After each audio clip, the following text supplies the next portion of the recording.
issues, and certainly on policy issues related to the environment. These are things and decisions that affect us all. And I know in the panelists that we have today, that we have those that are very committed to not only policy that understands the role of the public, but also is a group of leaders who are focused on creating policy that considers the impacts on the public of these decisions. I want to thank in particular two of our student organizations, Women in Public Policy, as well as our ICMA student chapter for hosting this conversation. And I'm delighted to welcome to the stage, so to speak, the online stage, Dr. Wade Graham, who will be moderating this conversation. Dr. Graham, as many of you know, has been a beloved faculty member here at the School of Public Policy, teaching for us courses on issues ranging from the California policy landscape to environmental policy and housing policy. He's the author of 3 books, including his most recent in 2018, Braided Waters, Environment and Society in Molokai, and is one who is cited widely, both in writing opinion pieces and guest lectures on issues of environment, housing, and policy. And so without further ado, my friend, Dr. Graham, I'll turn it over to you to moderate today's conversation. Thank you, Pete, so much for the introduction, and thank you to the student organizers of this and to the panelists as well. This is something that they had hoped to actually do in person back in March. Unfortunately, we were shut down, but really grateful to be able to do it now in this venue. And hopefully we're all getting used to this so it doesn't feel like an imposition on our day. So I want to do very brief introductions of our 3 panelists who've agreed to weigh in today. And they're very diverse people, very diverse training, diverse careers, and yet there's some pretty strong common areas of focus that they work on: water conservation, resource conservation, coastal and ocean management, all of this quite relevant to Malibu, to Los Angeles, our local community. And all of them really seem to spend, I'd say, quite a bit of their time working with cities and with local jurisdictions on putting new programs in place, innovative programs in water and resource conservation, and that are community-based. So there's quite a bit of commonality here. I'm really eager to see where that leads us. So first up, we have Shea Cunningham. She's been in the sustainability field as an analyst, planner, and manager for over 20 years, and has worked in the nonprofit, governmental, intergovernmental, and private sectors. In 2015, she established Balanced Approach, a certified woman-owned business sustainability planning consultant firm. She developed and manages the Culver City Sustainability Business Certification Program. She is now consulting for the Malibu Foundation to develop a community vulnerability assessment and resiliency plan for the Malibu region. Thank you, Shea. Emily Parker is coastal and marine scientist for Heal the Bay, which is, I'm sure everyone has heard of. Emily works to keep our oceans and marine ecosystems healthy and clean by advocating for strong legislation and enforcement, both locally and statewide. She focuses on plastic pollution, marine protected areas, sustainable fisheries, and climate change related issues. Before arriving at Heal the Bay, Emily earned a MAS in Marine Biodiversity and Conservation from Scripps Institution of Oceanography and UC San Diego, where she conducted research on community-based sea turtle conservation efforts. I would love to hear more about that, Emily. And finally, Madelyn Glickfeld, longtime Malibu resident, who's had a long and distinguished career, quite varied career in these fields as a planner, as an educator, as a regulator at the California Coastal Commission, at the Regional Water Quality Control Board, and now she is director of the UCLA Water Resources Group for the UCLA Institute of the Environment and Sustainability. She runs a network of graduate students, faculty, and researchers working on water at UCLA. She also does her own research, now focused on drinking water for disadvantaged communities. And I believe this is focused on Los Angeles County. So we have a real wealth of knowledge about local water and resource issues and really at the local level, which I think is a powerful lens. So with that, I want to ask each panelist to just do a brief introduction of yourself and tell us what you're working on now and most excited about working on now. Why don't we start with Shea? Sure, and you can hear me, correct? Yes. Okay, great. Well, first I want to mention. Well, first I want to say thank you so much for inviting me to be a part of this panel of distinguished panelists, and I have really enjoyed working with Madelyn. I've become friends with her over the past year, and she's fantastic, as I think everybody knows. And I also want to just mention that I have formed some collaborations at Pepperdine when I was working as a sustainability coordinator for the city of Malibu, and specifically with Camilla Puparo, as well as Ashley Lavoisier from the Davenport Institute. We worked together on a couple things, including a food recovery pilot program, which I believe is still underway, and I'm excited about that and linking back in. Also want to mention sea turtles. I just have to say that they're also my spirit animal. And I worked when I was a undergraduate student. I lived in Oaxaca, Mexico for a little while. And I also worked on a sea turtle rehab, marine sea turtle rehab project, which was amazing. So currently, as you mentioned, I am now consulting. I've pivoted out of the city of Malibu because I actually was one of those people who got laid off because of the COVID-19 budget cuts. And Malibu Foundation reached out to me. They were really interested in what was really my passion project to develop a community vulnerability assessment and resilience plan for the city of Malibu. So now I have the opportunity to pivot and widen the scope to the region of Malibu and make it more of a collaborative process. We're just really kicking it off now. So it's going to be very diverse set of stakeholders that we're going to be reaching out to, including hopefully also Pepperdine. We hope to bring you into the loop, UCLA, USC, other organizations like the LA Regional Collaborative for Sustainability, Climate Resolve, and LA County Office of Sustainability and other players. So I'm really excited about that. And then just to mention, my other active project right now is for the city of Culver City. I'm moving into the 4th year of the Sustainable Business Certification Program that I developed and manage. And we're just about to have our award ceremony next week, a virtual ceremony. And we're gonna be just talking about all the impacts that we have made collectively in terms of carbon reductions, water conservation, energy conservation, etc. Okay, thank you, Shea. Emily. As Shea mentioned, I also wanted to thank the student organizations and thank Pepperdine University for having me here today alongside this very distinguished panel alongside Shea and Madelyn, two incredible women in policy. As was mentioned, my background is actually very focused on coastal and marine issues. And so while the organization that I work at, Heal the Bay, works on all different types of water conservation, I focus on all things salty. So my position acts really as the bridge between the scientific community and the policy community. So my projects really span a wide range of different topics. As was mentioned in the introduction, everything from marine protected areas to plastic pollution. And I think the project that I'm working on right now that I'm most excited about is I'm the co-chair of the Reusable LA Coalition. We're a coalition of organizations here in LA County that are all working on local plastic pollution reduction policies. And this year, 2020, has seen a huge hiccup in the movement towards reducing plastic pollution, especially on the policy front.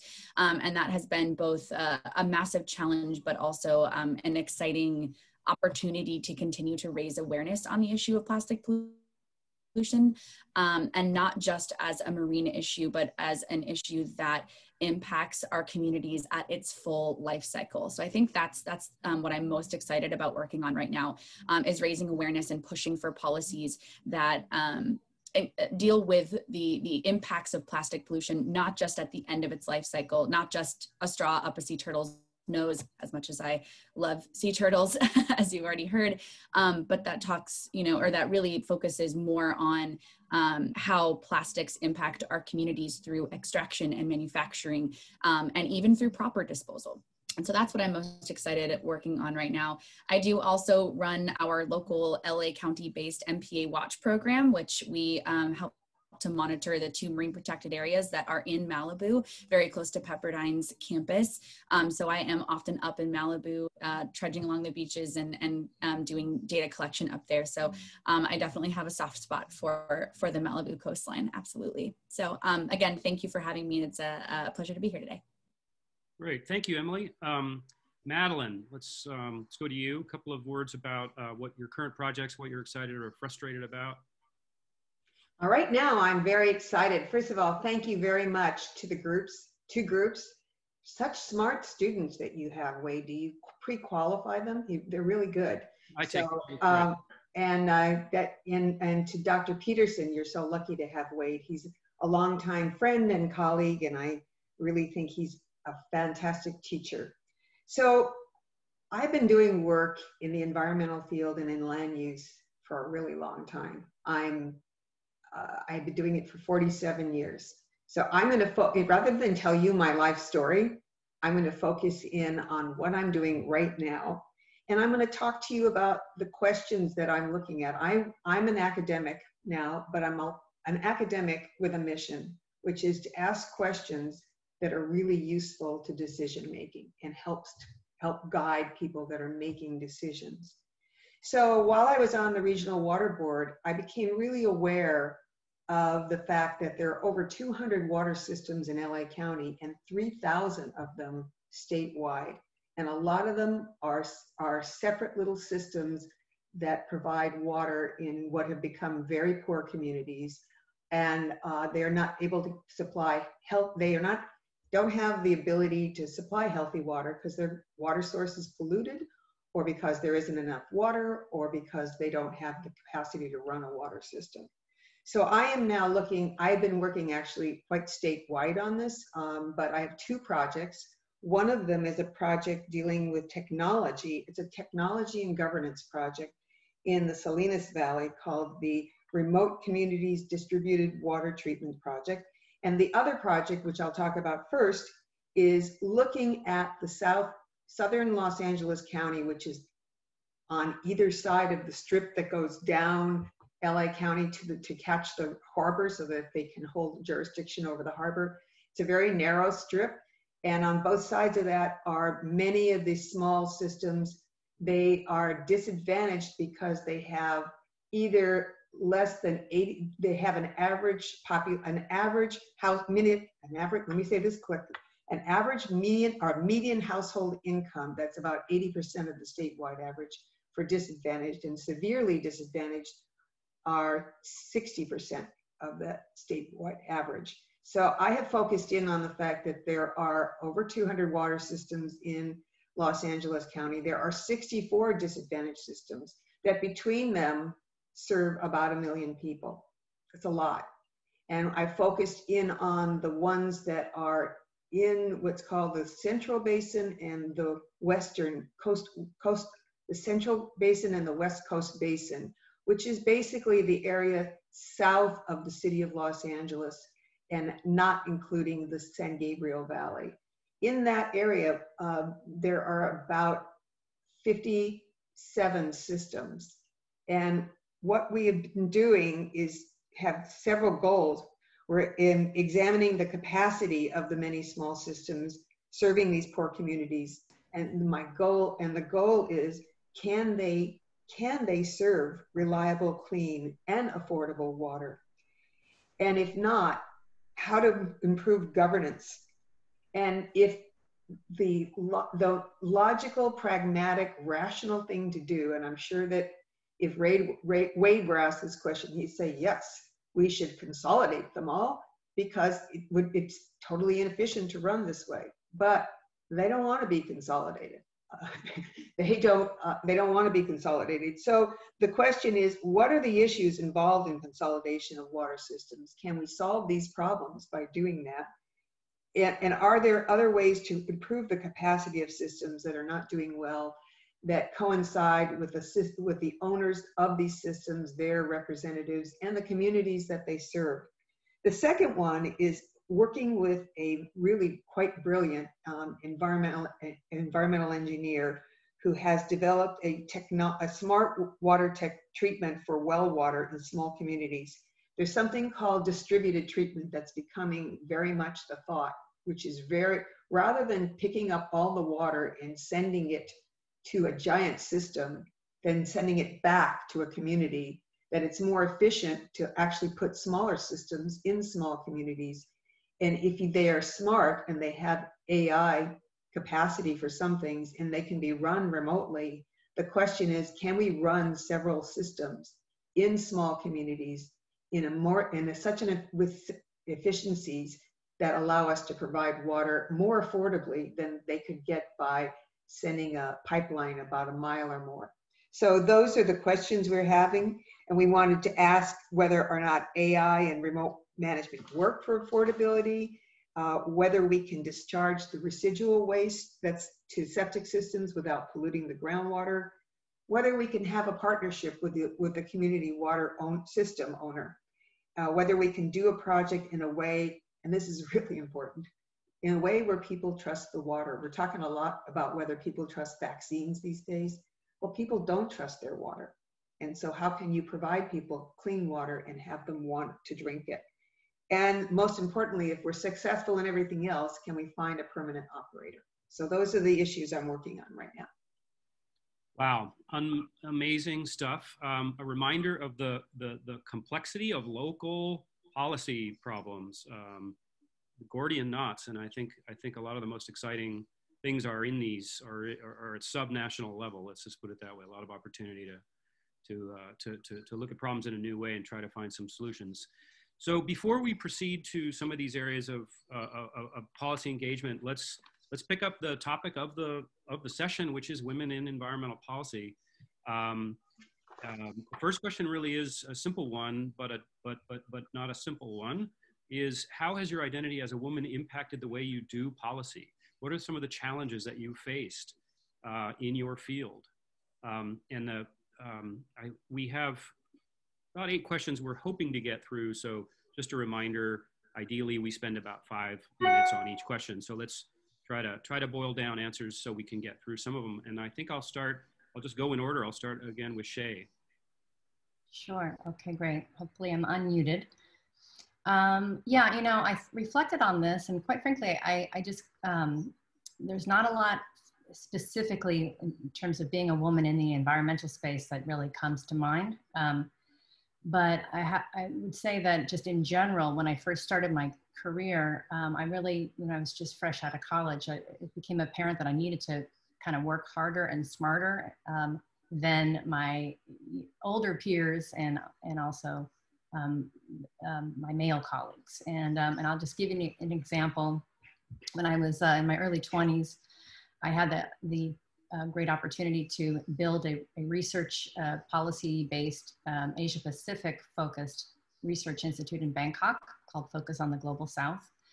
And I was and I basically helped to develop the organization by writing seed grant proposals that got funded to create this organization. And I was setting up the organization pretty much on my own, as the director was remotely off in Manila. And so I had to be extremely patient and persistent as a Western young woman in that cultural, very different cultural environment. And so that was definitely one of the things that came to mind. Just in general, as a young woman, I think it can be especially challenging to get yourself off and running. And then in terms of just the environmental field, the tendency is that it pays a little lower, especially in the nonprofit sector and in government as well. There's actually not that many opportunities that are well paid. And so that is kind of just an overall issue, I think. But so obviously we get into this field because we have deep, feelings about it. We have, we love the environment. We love nature. We want to protect it. We see the connection between health and well-being. But I do believe, I have noticed now that I'm looking around again, that in the corporate world, that is growing. There are more and more positions that are becoming available there for coordinator and manager, director positions. So that is, I find, hopeful, because I think that they're understanding more and more that they need to protect the environment in order to have be a profitable business. And I don't want to go, because I know we're limited on time, but I was going to kind of go into about being a mom of young children. That also is a challenge that is not, that's not simple, but again, that's not specifically related to the environmental field in particular. So I'll leave it at that. Thank you, Shea. I'm going to ask you the same question, Emily. And I don't think you need to limit yourself to the environmental field necessarily, but just in the career that you've had.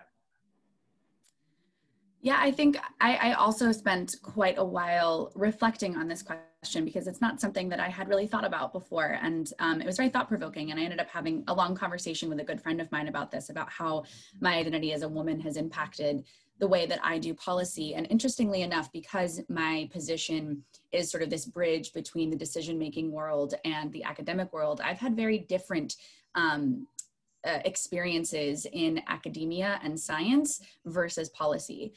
Funnily enough, my world of policy, particularly in plastics, a lot of the folks that I work with are in fact women, really powerful women who have incredible careers and have been working on plastics for a very long time.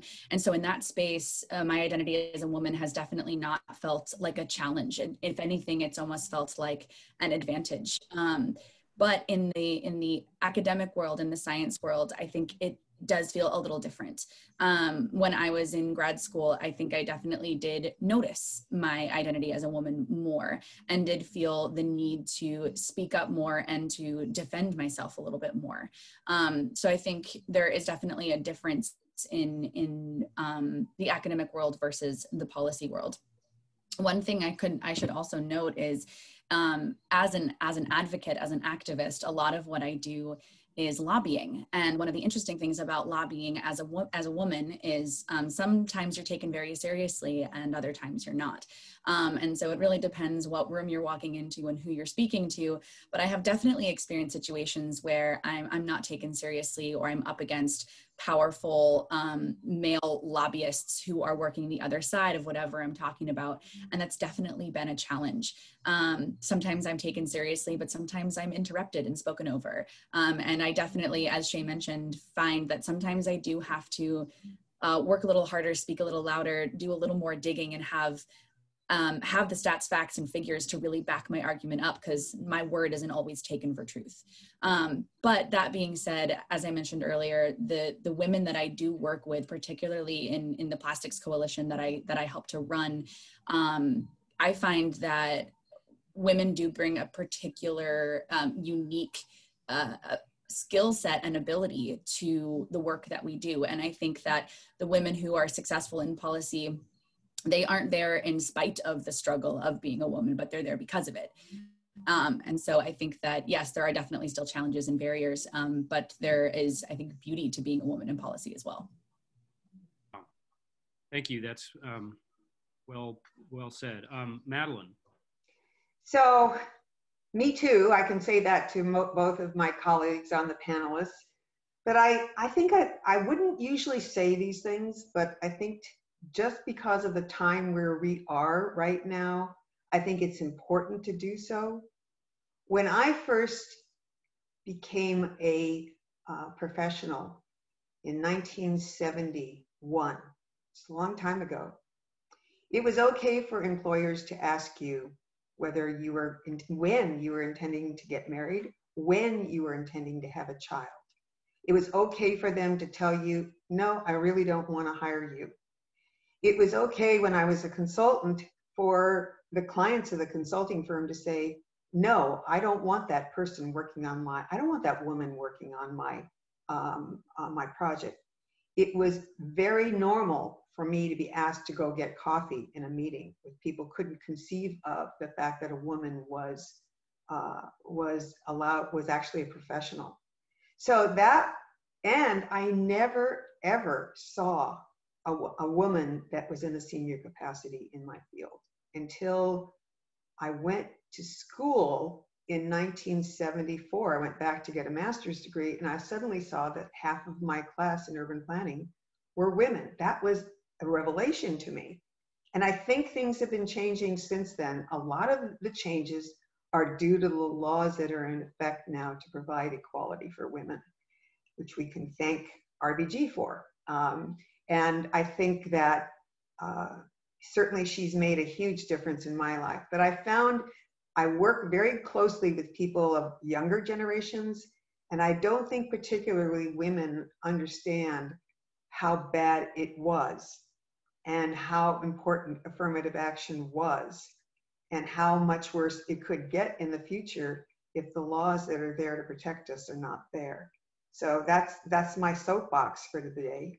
I will tell you that the biggest dilemma for me as a woman is the one that Emily mentioned, which is if I'm too passive, I am not taken seriously.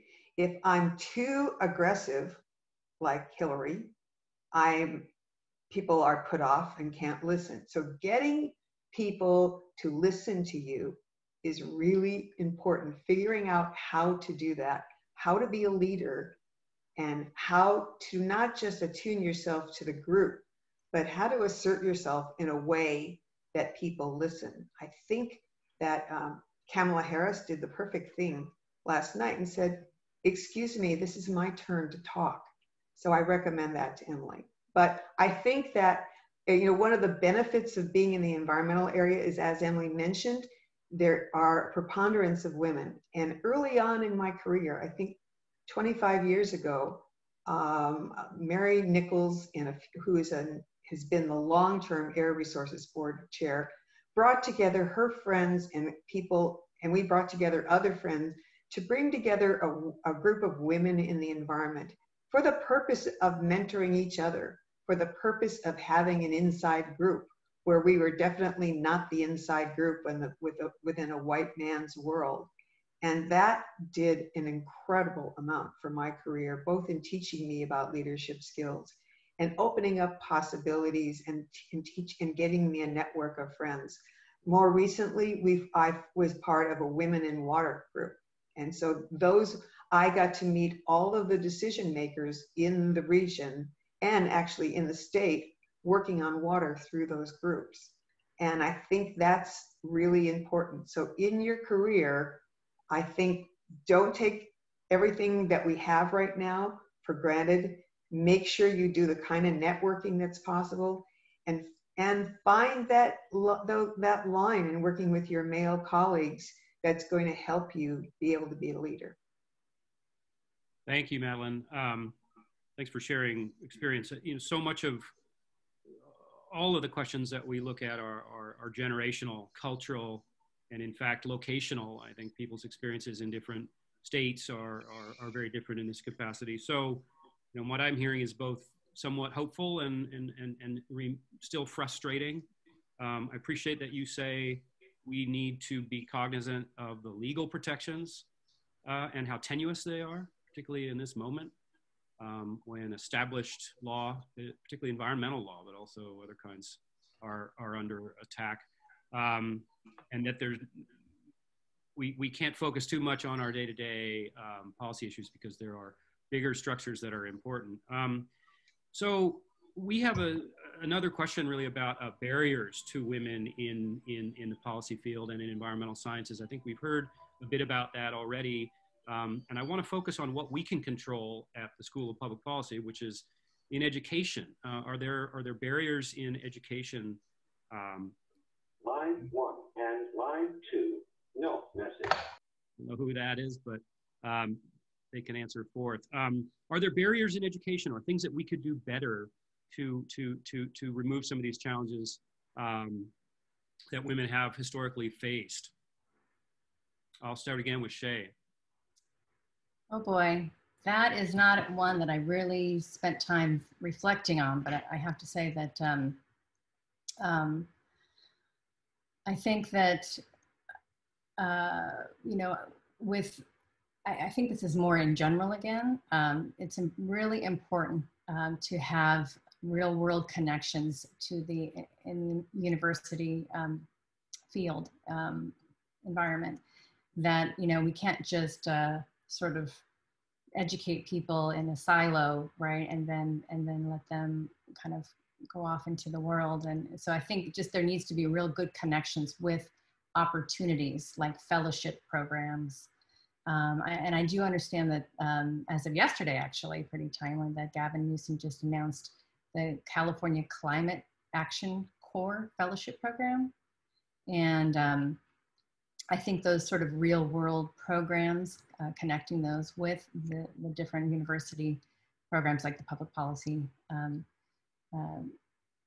department there at Pepperdine, I think is extremely important. And then also just being an advocate for placing students in good programs, you know, so they have good opportunities straight out of college, right after graduating. Okay, great. Thank you. Emily, do you want to weigh in? Yeah, absolutely. I think, well, firstly, as a woman who's still very new in her career, I'm only 29 years old. And I think Madelyn did a wonderful job explaining that for someone like me, I have the privilege of benefiting off of an enormous amount of work that came before me. You know, barriers that existed even 10, 20, 30 years ago that don't no longer exist. I have the benefit of sitting in a room in my job and not being surrounded by men and not being expected to get coffee and not being told that I can't work at a place because of my gender. That is an enormous privilege that I have. And another privilege that I have that I want to point out is that I am a white woman. And I think that a lot of the barriers that still exist in environmental policy, but also in pursuing an education, exist for women of color.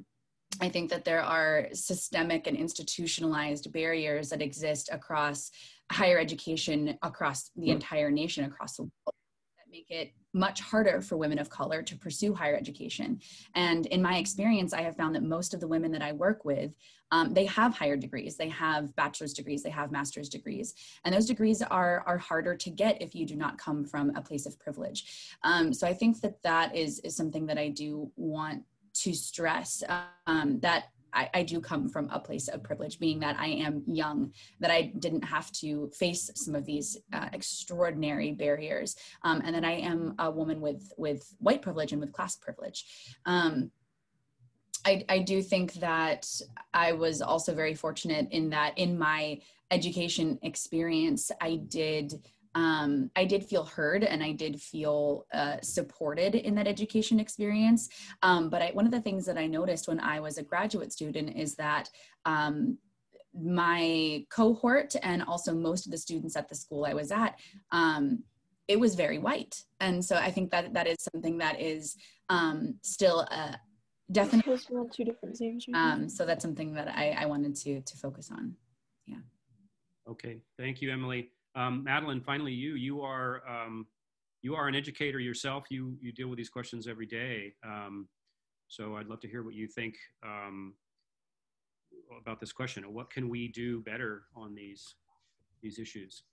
I think the issues now are more of race and for women, as just discussed, that the environment faculty is white and predominantly male.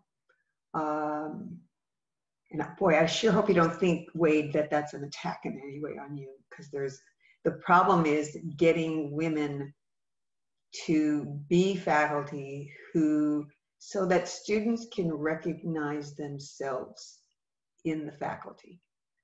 I think that is the biggest issue, and that the faculty is sensitive to issues that are going on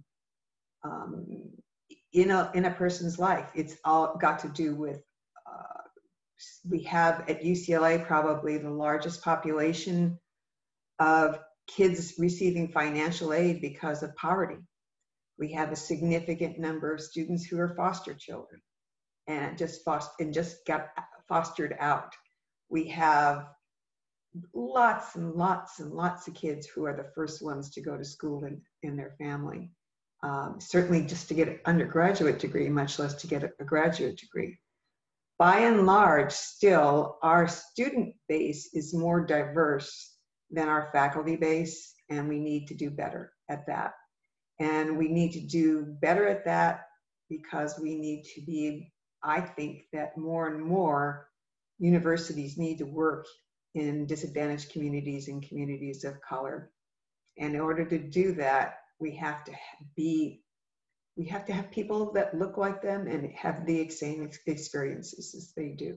I think that's one of the issues that is facing Heal the Bay now. Other than the women working in saltwater, the issues that they're working in are up the watershed. They can't solve pollution problems coming from the watershed without going up the watershed. And yet those are all communities of color, where Heal the Bay is looked at as a coastal organization for white rich people, which is not what they are, but it's a dilemma of how they're perceived in the environment and how we can get more community-based groups and to work with how groups I would call mainstream environmental groups can get to work with community-based groups. And I know that the leader of Heal the Bay is Shelley Lewis is working very hard on that right now, but it's not easy. It's not easy at all.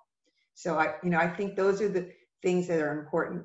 I end up mentoring a lot of students. I don't know why they find me or how they find me, but they find me. And I help them just work out what they want to do in school. I help them with internships. I don't know, I feel like I'm jobs internship central sometimes.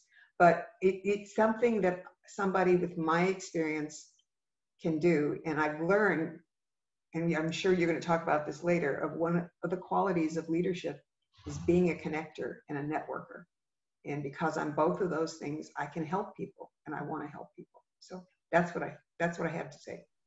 Okay, I really appreciate that. That's a good segue. The environmental community, nonprofits, regulators, academics, the whole community has been justifiably criticized in recent years for being undiverse, for being unrepresentative, and for being largely unconcerned about that. And I think it's one of the greatest challenges is to try to diversify, as you said, but also to reach across barriers, to form coalitions with other kinds of groups. And if it's the case that we can't solve coastal and ocean issues in California without reaching into poor communities of color inland, then we probably can't solve anything without making those kinds of connections. So both from the point of view of effectiveness, but also from a point of view of, I think, social justice, this is something that we need not only to think about and to learn in the field, but to teach about.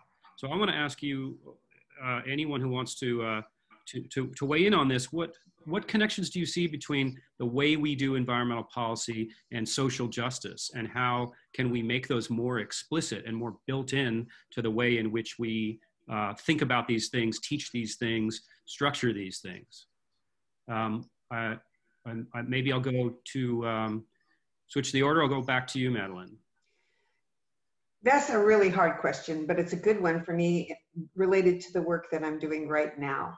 So I am working in South Central Los Angeles. These are the communities right now that they're incredibly poor. They have this problem of drinking water in addition to all the other environmental justices they have. They have poor health. They have very, very low income. They have very poor access to health. And they have, frankly, probably bad facilities for everything else. But somehow drinking water is never, while the water's been a big issue, drinking water has not. And there is not a single group to this date that dedicates itself to drinking water. There are a couple of bigger community environmental justice groups that are thinking about it, but frankly, it's overwhelming for them because they're so involved in air and toxics and waste management facilities and groundwater pollution causing health problems, that when it comes to drinking water, it's so complicated because of all the complicated governance, because of the complicated regulation, that it makes them angry. Because why should they, as an environmental justice community, have to deal with a different regulatory arena, different laws, different people, and a different for every single topic when they have so many topics? So I think that has been a challenge. One challenge for me is getting people to pay attention to this. We had one very well-known small water system failure, but it's hard to get people to understand that there are lots of other potential ones that are ready to fail. There are lots of potentials. There are lots of water systems that aren't able to provide clean water on their own. There are lots of systems that are not able to provide reliable water. So I think that it just seems like an overwhelming issue. And frankly, COVID has just sort of shut everything off. There's so many other things on people's desks right now that even though they're continuing to talk, that's an issue. And it's an issue for me as a white woman trying to go in and teach people about the problems in their community because they want to teach me. So I'm trying to search for ways that I can do my work more effectively when clearly the communities perceive me as someone who can't possibly understand what they're dealing with. Wow. Okay. Thank you. Emily, I want to ask you the same question, the intersection of environmental policy, social justice, and frankly, environmental justice. You're working in a very similar sort of domain that Madelyn's talking about the necessity of making connections and how difficult that is. Yeah, and I think Madelyn did a wonderful job explaining how these things are intrinsically linked in the space of drinking water. And I think the environmental movement has historically not taken social justice and environmental justice into account, although social and racial justice and environmental justice are intrinsically linked. There is no way to unlink these issues. And I think in no space is that more true, in my experience, than in fossil fuels. So one of the issues that I work, very closely on is plastics, and plastic is a petroleum product. And here in Los Angeles County, we're sitting on the largest urban oil field in the entire world. I'm actually from the East Coast, and when I first moved here, I lived in Signal Hill for a while, and there was an oil drill in my backyard, and that was so foreign to me. But here in LA County, that's normal. That is the norm. There's over 500,000 people in this county that live within close proximity to oil wells and oil drills. And it's a huge environmental injustice that has been largely ignored by the more traditional environmental groups for a very long time. And so I think one of the main things that, at least in my work, that we've been trying to do is amplify and uplift the voices of under-resourced and underfunded environmental justice groups that have been working on these issues for a long time, that have the knowledge and the understanding, and have done the research and know how to fix these problems. I think one of the biggest things that I have learned this year is when to sit down and to listen. And I think that amplifying the voices of those who live in these communities, who are on the fence line, who are being affected by air pollution, by water pollution, by toxins in their drinking water. These are the folks that I need to learn from. And I think that it has become so clear that social and racial justice and environmental justice, one cannot be solved without the other. And so by focusing solely on environmental issues in a silo and without taking racial and social issues into account, we are never going to actually effectively solve those issues. We're just going to pass them on to someone else. And that is injustice at the heart of it. And so obviously, in my world, it's very obvious for me with the story of plastic and the story of fossil fuels, but it spans all environmental issues. And Madelyn did a wonderful job explaining how those issues are relevant when it comes to drinking water. And so I think that, you know, Madelyn, you mentioned that Shelley, our CEO, is working really hard on trying to bridge those gaps and lift those voices. And that is work that I'm also heavily involved in through a coalition of organizations here in LA County called the Plastics Free LA Group. We're a group of organizations that come from traditional environmental groups and environmental justice groups, and aligning our voices and using trying to redistribute resources in an equitable way. If I could, Wade. Yeah, please. I had this vision as Emily was talking of people that are, of women that I know, women of color, who are working in organizations like in communities that really should be part of this conversation. It would be wonderful to have a bunch of us having a conversation together. Let's see if we can make that happen.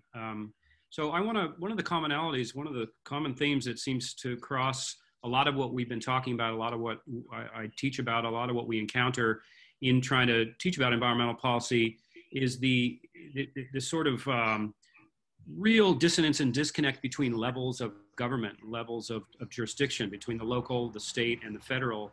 And leaving aside the federal for the moment, where there's not a lot of leverage, this question of this extraordinary fragmented governance that we face in the United States, but almost spectacularly in Los Angeles County, with 88 cities and innumerable, aspects of unincorporated county territory that have their own systems, their own infrastructure, their own governance. You mentioned that there are 300 water systems in this county.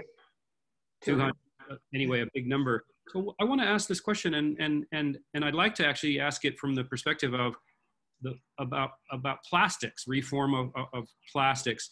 Is how do you assess the odds of success at working at a very, very local level, as we've been discussing, working at a regional or a county level, and trying to work at the state level? And how do you sew those things together? In other words, what I'm really asking, and if we want to speak about plastics because it is an emerging and dynamic part of this, how do you strategize to put resources at these different levels of government to try to get something done? Is it better to try to pursue city by city reform, bans from a city point of view, or to try to work towards a statewide progress? Shea, let's go to you on this question. I'm sorry, it's a mouthful, but go ahead. You're muted. I'm muted. Yes, no, I got it. Thank you. So yeah, I would say really it's not about an either or. It's at all levels, all angles, because it is really, I mean, as we've seen, this COVID crisis has shown, I mean, we are now, our in terms of plastics, we are in much bigger trouble than we were before COVID. I mean, there's just been such an enormous amount of single-use disposable plastics going on. And we already know that our infrastructure for recycling is just not anywhere near where it needs to be. And there have been some policies, bills that have been put out there, SB 54 and AB 1080, that unfortunately just narrowly did not pass. And that basically would have set up, would mandate businesses to have recyclable or compostable packaging by, I think it was 2030. And so we need that to come back. We need that to come back. We also need to be working at the municipal levels as well as the state level, because we know we have, and we need to be improving the ones that we have already in place. Like, there are a number of plastic bans in cities, but they're either not properly enforced or they're just really not strong enough, and they only apply to, supermarkets, but you still have them all over the restaurants and the, other types of stores.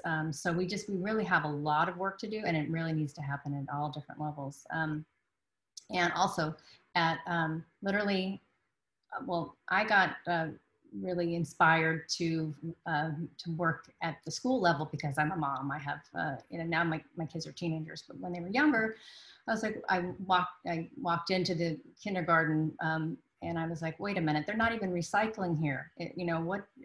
What decade are we in? So I just kind of took it upon myself to kind of inquire about it, and then did like a pilot program. And then that turned into working, raising some grant money and creating a full, very comprehensive sustainability program for the whole school district. And I really became very passionate about, we need to teach kids at a very young age that this is the habit that they need to have. So it just becomes, second nature.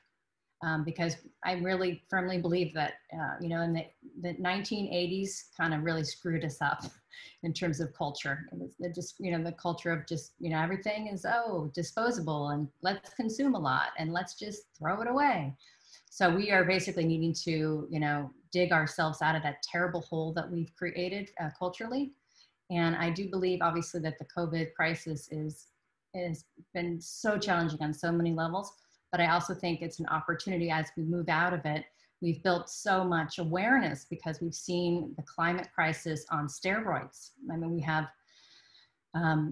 year after year now, we have the hottest year on record, the largest fires on record, the biggest floods and storms and whatnot. So I believe we can harness the awareness that is being raised just because of people's experiences. And I do just want to echo the very, the serious importance of creating collaborations, diverse collaborations, in order to be successful. And just to note what our last question about diversity, I really believe it starts internally. Like, it really needs to be all across the board, nonprofits, universities, corporations, and I know some corporations have committed to it, like, to change the workplace, so there is actually, it really looks like what our diverse country is, which is our biggest strength, right? So we do need to diversify socially in everywhere. So that's it for me. Okay, thank you. Emily, you're working pretty actively on this plastics question and in the watershed that in question. LA River watershed and obviously Malibu Creek. Can you address both these questions about foci, organizing, resources, where you would focus them, what's most effective from the work that you've been doing? I think I have to agree with what Shea said. I think that there has to be sort of a combination between a top-down and a bottom-up approach. There are different types of policies that work well at different levels of government. So for example, Shea mentioned Senate Bill 54 and Assembly Bill 1080, which heartbreakingly did not pass this year. And that type of policy, that type of big comprehensive policy that we've really only seen at the level of what the European Union has done as far as really tackling the plastic pollution issue from a producer point is difficult to do at a small government level.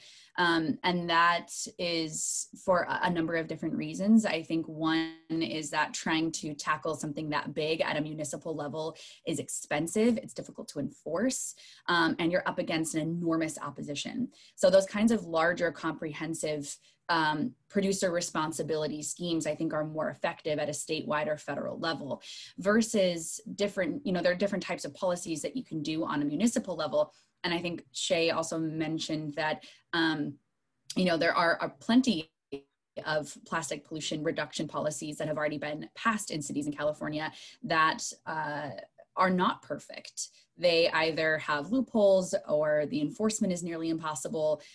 We're based here in Santa Monica, where we have a plastic pollution ordinance that has a huge loophole in it because it uses the term marine biodegradable, which is not a well-defined term. And so there are loopholes in some of these ordinances and some of these local policies. And so I think that there's a combination that needs to be struck between building groundswell at the municipal level and at the county level, and creating awareness. You know, simple things as easy as, you know, I go to a Starbucks now and I don't get a straw.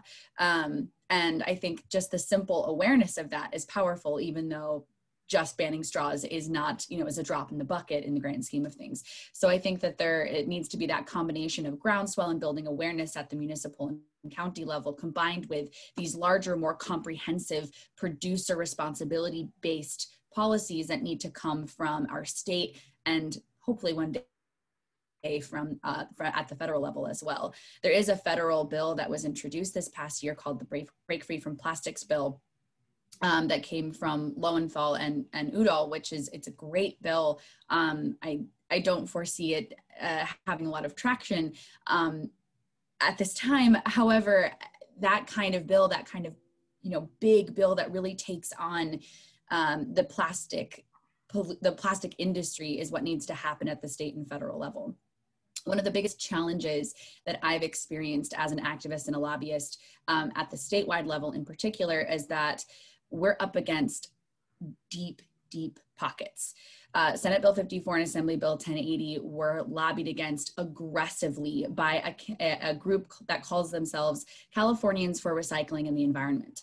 This is a group that is funded by the fossil fuel industry. It's funded by big oil and big plastic. Sounds great. It sounds like we're you know, fighting for recycling, but this group spent $3.5 million alone on a Senate Bill 54 and Assembly Bill 1080. So I think that is one other thing that I wanted to mention, is that from a policy perspective, there is a large fight that we're up against, and it's a financial disparity that is really unfortunate and makes the fight even harder. But I think the most effective way is top down and bottom up. You have to do it at the local level, and you have to do it at the state level, and you have to do it at the federal level. No easy answers again. So it's just hard work, and change happens incrementally, and occasionally it happens in big doses, like some of the Lowenthal-Udall bill that you mentioned, and maybe there's hope. Maybe there's hope in the near future. So we're at a point where I'm anticipating some questions from the audience, but I want to switch to a more practical, or rather more immediate question, which is really, you know, we have students graduating soon with a degree. They're going into a career in this field, and we wanted to ask you professionals, what should they expect in their careers in environmental policy? Obviously, additional challenges because of COVID, and of course the question every student wants to hear answered: are there employment or internship opportunities that you might recommend? Are there strategies that you might recommend? Are there expectations that you might tamp down? What sort of practical advice can you give to our students as they go out into this world? And I want to start with Madelyn.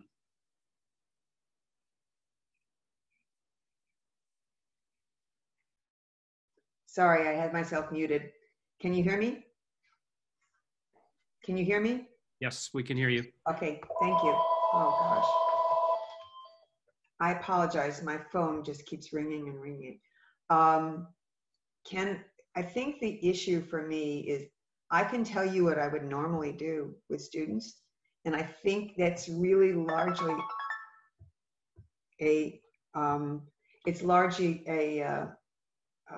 an issue of keeping up networks and people on faculties who reach out, students listening to speakers who come in, like Emily and Shea, and then following up. I'm sorry, Emily and Shea, I'm asking the students to follow up with you. I think that one of the biggest problems right now is, as a networker, I feel very isolated right now. It's the normal things that I would be doing.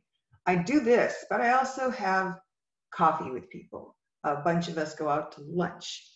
I see people in meetings and we have conversations. I was reading today's paper that the 2 women Nobel Prize winners started their work together at a coffee shop in Puerto Rico at a conference. They aren't doing that today. And so the question of how you reach out is a big issue. The question about whether the places that people would normally go that would have the resources to bring internships on, cities are hurting like crazy right now. The counties are hurting. There's no stimulus money. They're all spending a huge amount on COVID. They're spending a huge amount of fires from climate change. And the jobs are difficult. I think it's horrible that Shea was laid off. All of us that work with her think she's fantastic, but suddenly the environment is not a priority in a city that always had environmental priorities. I feel in my world that when I have a problem that I want to talk about to a political leader, I can't do that right now because they're too busy dealing with COVID. And I have to be really respectful of that. So how do I find, normally I would be talking to legislators and governing government agencies and local elected officials about bringing interns on. And they still can do that. The ability to do that right now is somewhat hampered by the lack of communications that people have. So we can only do so much through Zoom. This seems to work fine through Zoom, but it's not how we need to do daily life. And I also would say that I listening to Emily and Shea, really, this has been an area where the environment has become somewhat more invisible. The whole legislative process has been invisible. The public process, public hearings, being in a public hearing as a Zoom person is not the same as being able to look 5 people or 6 people in the eye and talk to them. So I think that the environment is becoming a victim of COVID, just like all of us are. Even in the case where people are now incredibly aware of climate change because of heat and fire, the conversation is a very limited conversation, and the things that people are saying are solutions are just not the solutions. They don't work anymore. So I think we need to be able to be really realistic to the students. That said, there are opportunities and there are still places to go.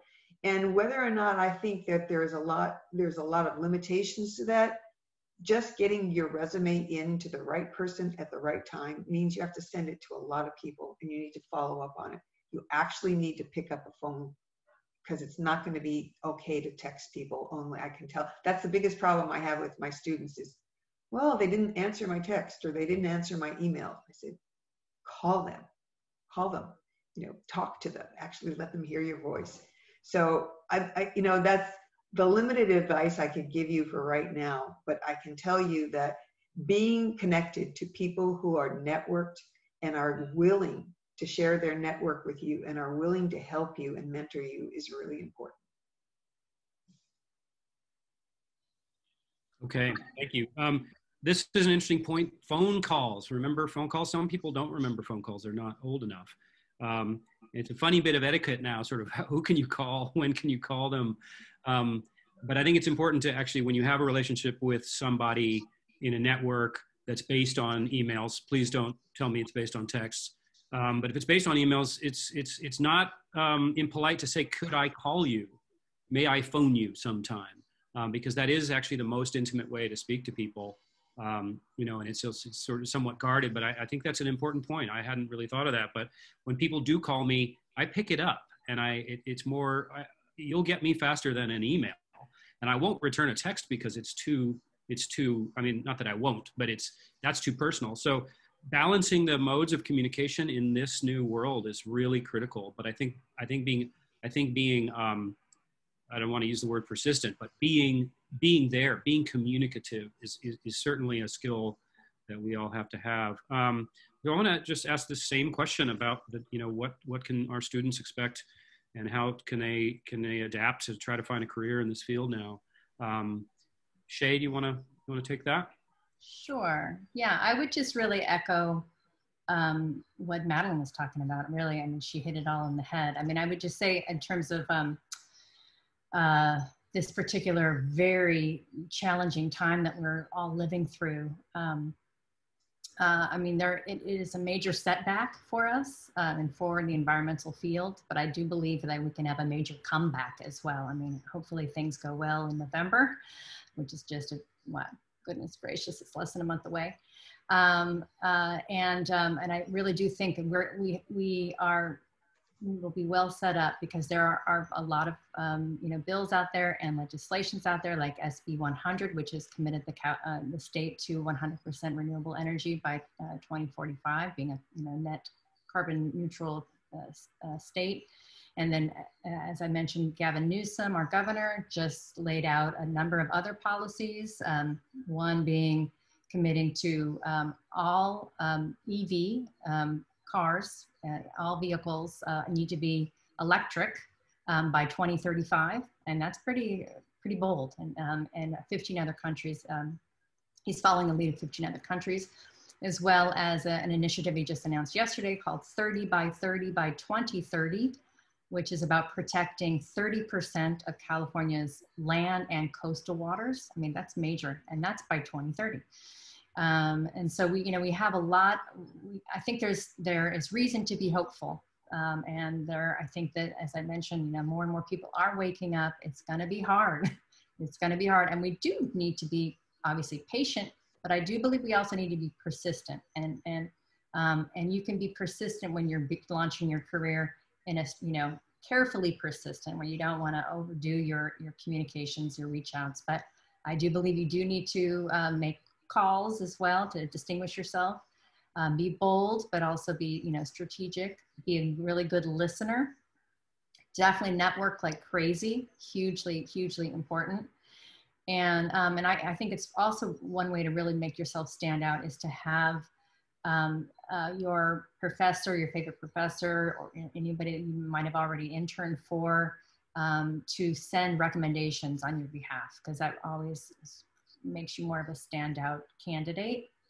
And since it's not going to be easy for a little while economically, I would go for those fellowship programs. I do believe that the Civic Spark fellowship program is still running. That's an excellent program, and the pay is not terrible. So, and then, as I mentioned, Gavin Newsom just announced a California Climate Core Fellowship program. There's already one that's based in San Francisco, and they have different offices around the country now.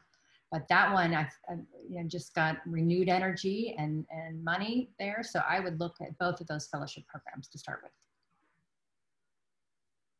Thank you so much. Emily, same question.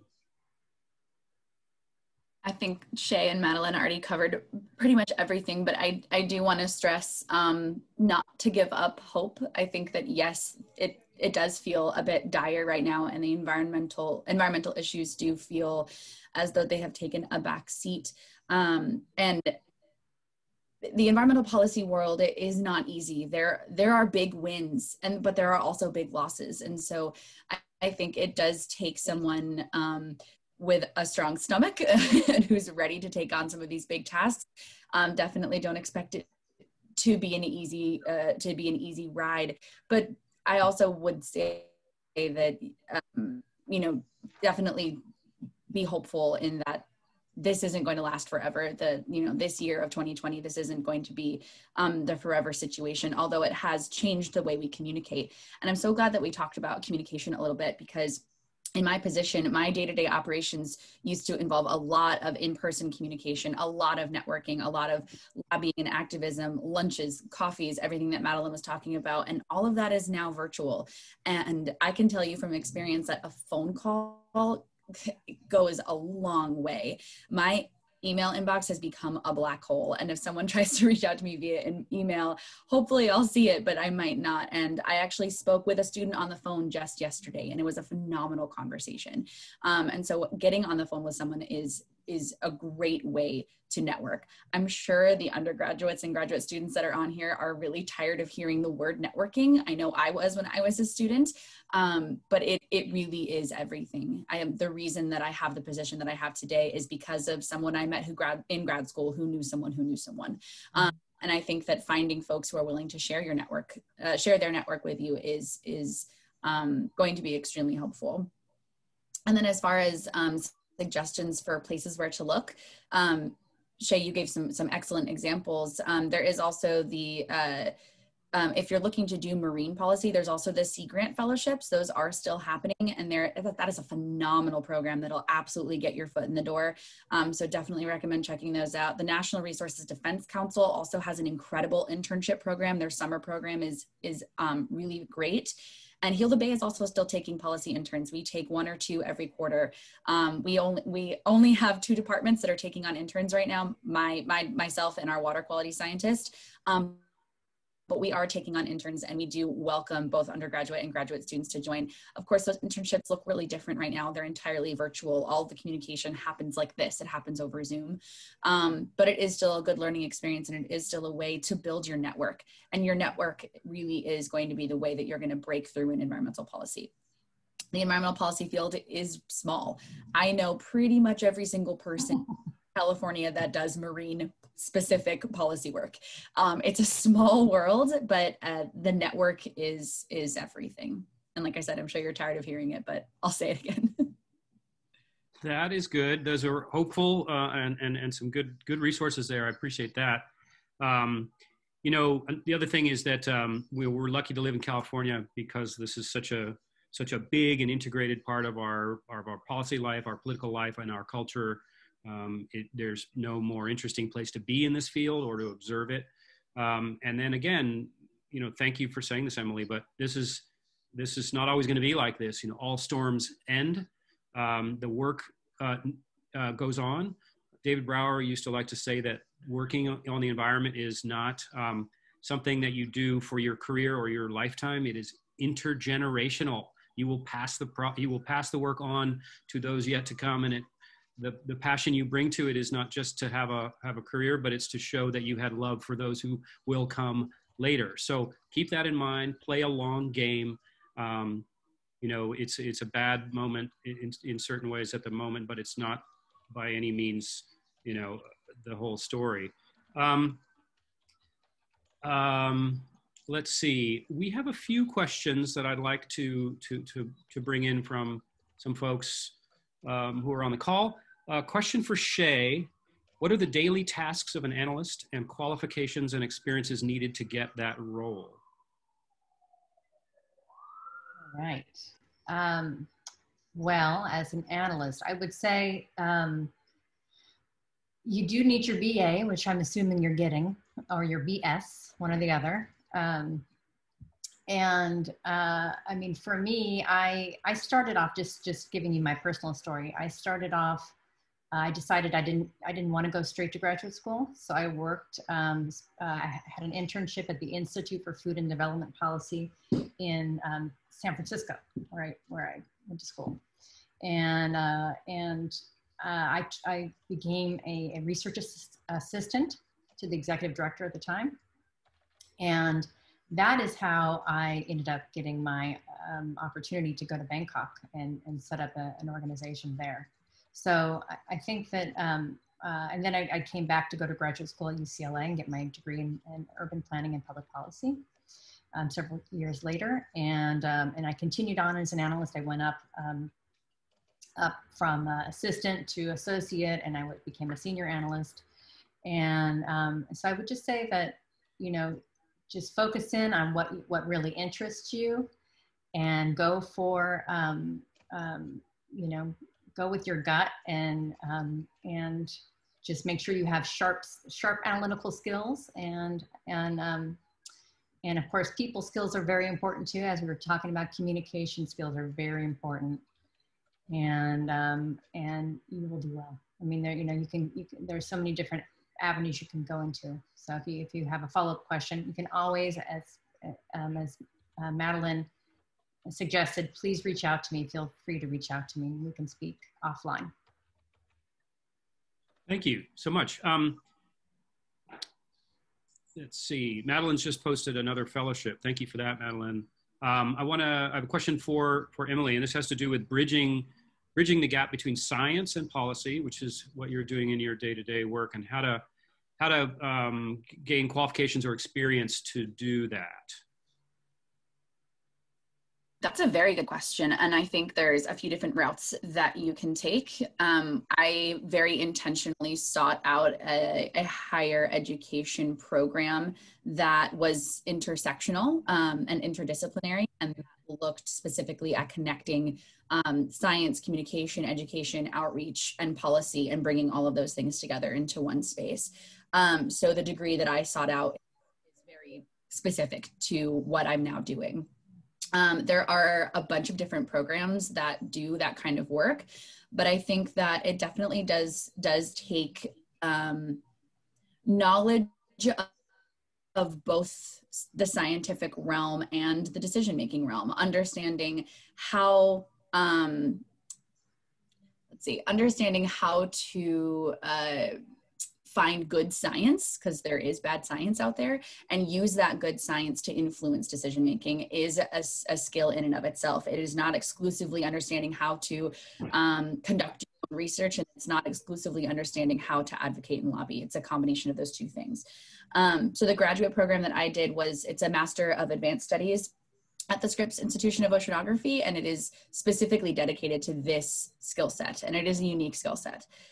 So I would say that while, there are barriers to seeking higher education, it is the master's degree that I have has definitely set me up for success in the role that I have now, as far as teaching me the skills for how to successfully translate and communicate complex scientific topics to decision makers who don't have scientific backgrounds. I think that's the biggest skill in and of itself right there. It's that when I'm communicating back and forth with a decision maker, let's say it's a state senator, that senator might not have a clue how climate science works. And that's what my role is, not to necessarily be the expert in understanding climate modeling, but to be the person who can take that information and successfully translate it in a way that influences that decision maker and the policies that they're going to write and support. Okay, thank you. That's just really, so another really strong themes coming out, folks, and that is communication is probably the most important skill you have. I like to tell people that we're teaching them a lot of different skills. We're teaching them economics, teaching them analytical skills. We're teaching them how to write white papers. Doesn't matter how good your white papers are. Doesn't matter how good your math is. If you can't get people to pay attention to it, if you can't convince them that what you're talking about and your solutions are the best ones, then it's something of a waste of time. And that learning communication is this very specific thing that you need to work at. But everything rests on it. Everything rests on that ability.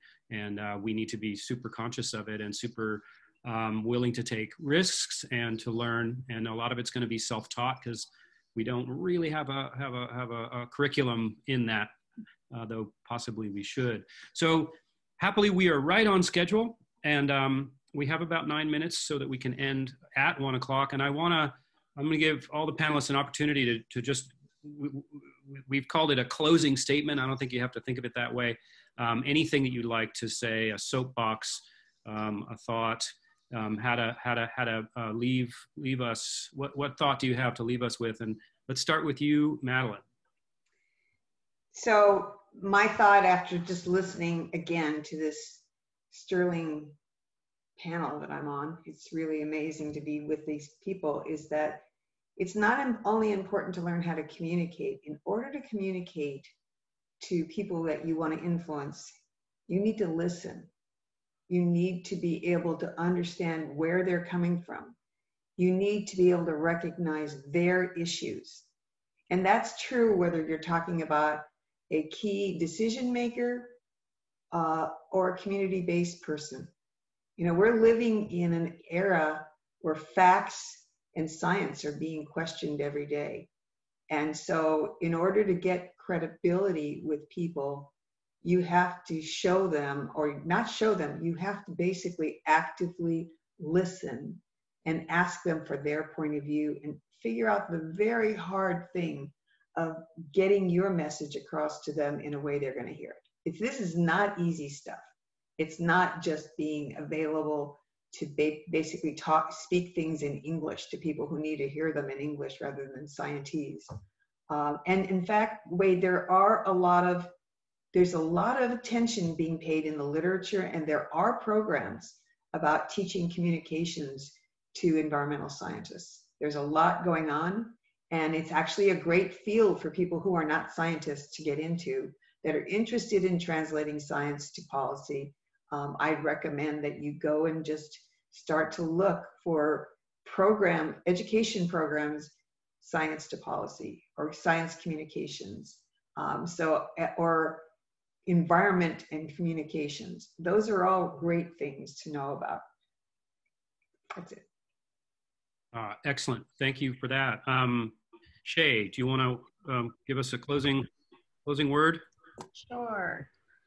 I would echo that again, because Madelyn talked about Sterling. It's just, she's an amazing human and has done such great work and is still so engaged. She's so inspiring. And Emily, I'm really wowed by you. I'm really impressed by the work you're doing, and your ability to communicate is also awesome, very sterling as well.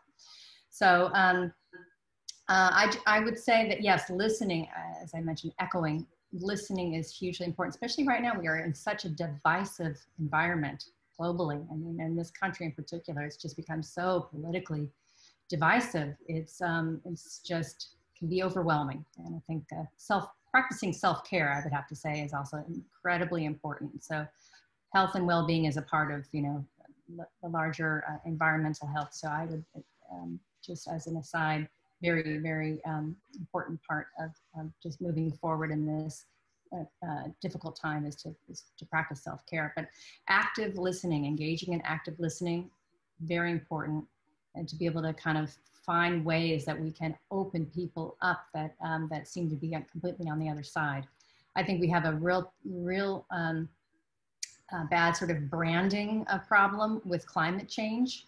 Somehow it's a political issue. It should not be a political issue. So we need to get everybody brainstorming about how to change, to shift this, because we are in a paradigm shift right now. We're experiencing a major global paradigm shift. So again, it's been really rough, but I think it also opens up all sorts of opportunities, which I think is exciting and positive. So one thing that really gets me is, do you believe in climate change? And there's no believing in it. It's like, do you understand the climate science or don't you?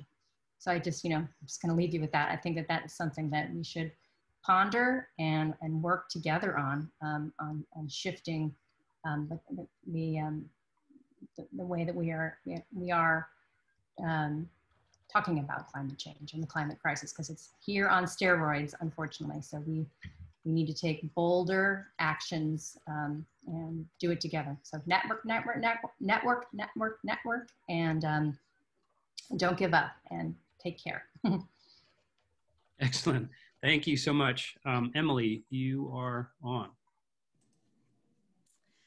All right. Well, thank you again so much for having me on here. I think, being a woman who is still very new in her environmental policy career, and I feel deeply honored to be on a panel alongside Madelyn and Shea, women who have trailblazed through their careers. And so I do feel very, very honored to be alongside both. And both of you actually took the thought right out of my head. My final thought was also going to be to listen. In my day-to-day job, I think the number one thing that I have to do is talk. I do a lot of talking. I do a lot of writing. I'm a good writer. I'm a good talker. And if I've learned anything this year, it is the ability to sit and to listen is huge. My focus has always been on the coastal and marine realm. My area of interest for a long time was narrow and small. It was, as I said at the very beginning of this panel, it was on all things salty. And if I've learned anything this year, it is that there is so much more out there for me to learn. And I am so far from knowing everything that there is to hear. And if I can give any closing advice to those that are on here today, it is that not only to sit and to listen, but to seek out voices that you wouldn't necessarily hear in your day-to-day life, to find the voices of the people that are going to provide you with a perspective that you wouldn't necessarily have. I'm definitely come from a place where I grew up in a bubble. I grew up in a small town in rural New England. I ended up at a small college, and I ended up in La Jolla, California, which is also its own bubble.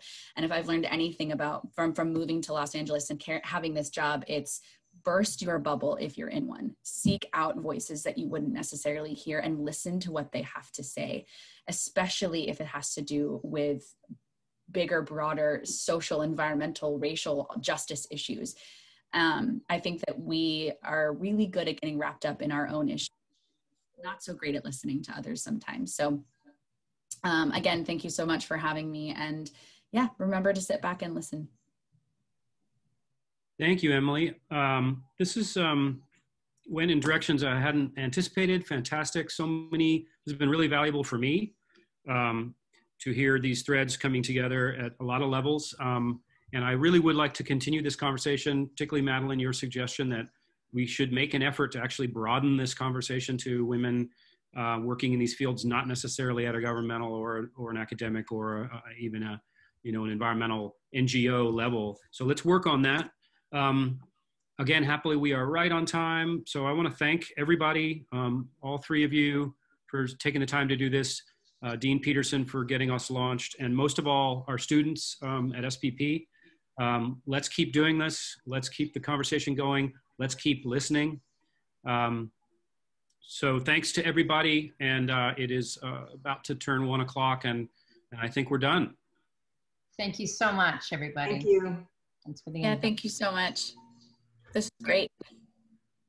Good. Be in communication. Don't be shy. Have a great rest of the week. Enjoy the cool temperatures if you're in Southern California right now. It's the first of the water year. Okay. Bye, everybody. Bye. Bye. Bye.